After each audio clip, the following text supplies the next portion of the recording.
Assalamualaikum warahmatullahi wabarakatuh.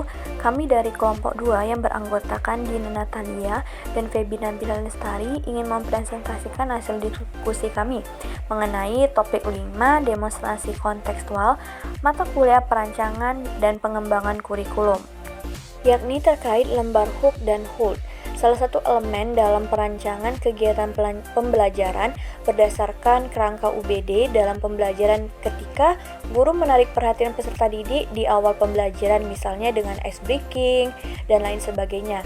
Kemudian apabila perhatian peserta didik sudah teralihkan karena terlalu banyak mengobrol atau ada hal yang lainnya, kemudian guru bisa mempertanyakannya atau menegurnya kembali.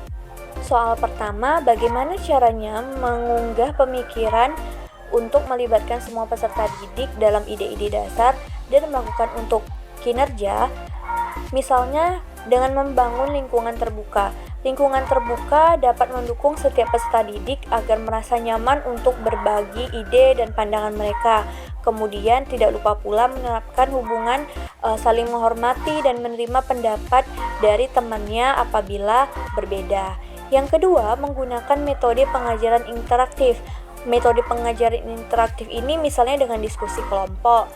Tak hanya itu, penggunaan media teknologi juga dapat melibatkan peserta didik yang seperti yang kita ketahui sekarang sudah zamannya teknologi.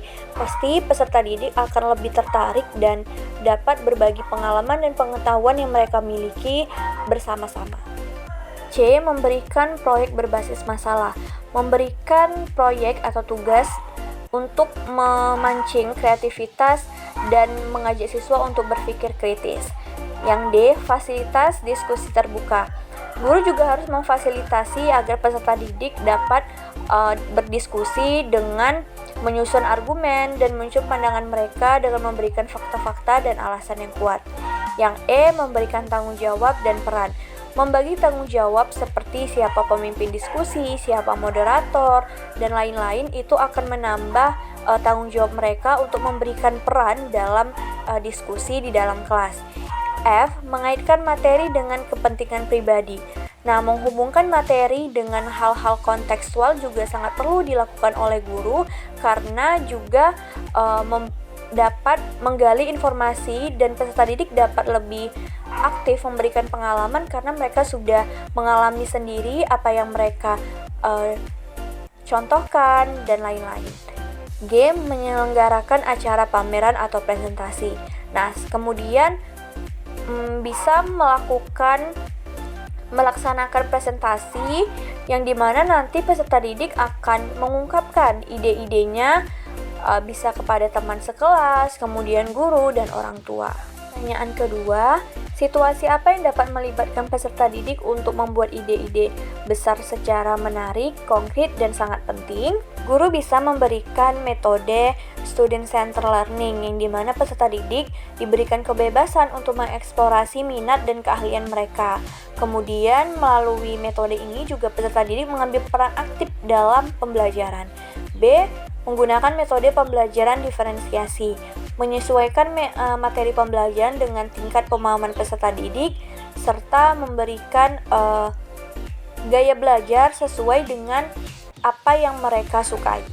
C. Pembelajaran kontekstual. Nah, seperti yang sudah saya katakan sebelumnya, memberikan materi atau contoh-contoh yang dekat dengan peserta didik atau kehidupan nyata akan lebih dapat mendorong peserta didik untuk berani mengungkapkan pendapat yang mereka miliki.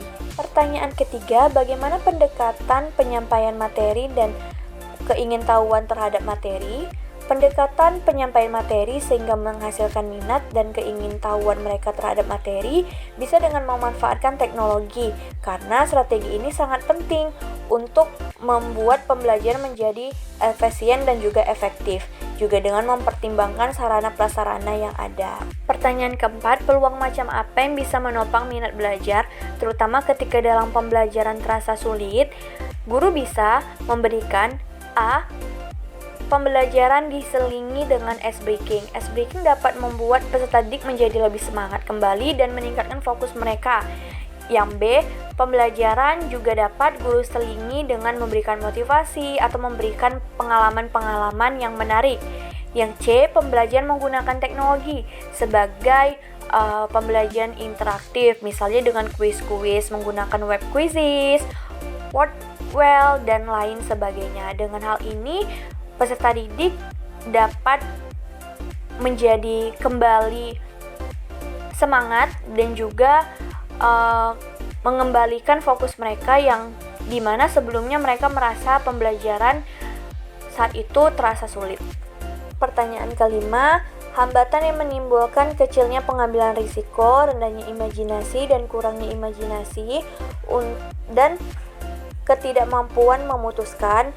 Misalnya, hal tersebut dapat terjadi karena sarana prasarana yang kurang memadai, kemudian guru yang kurang inovatif dalam menggunakan media pembelajaran, selanjutnya peserta didik yang tidak siap dalam mengikuti proses pembelajaran, kemudian peserta didik yang memiliki jumlah kapasitas berlebih dalam satu kelasnya, sehingga pembelajaran di dalam kelas tidak kondusif.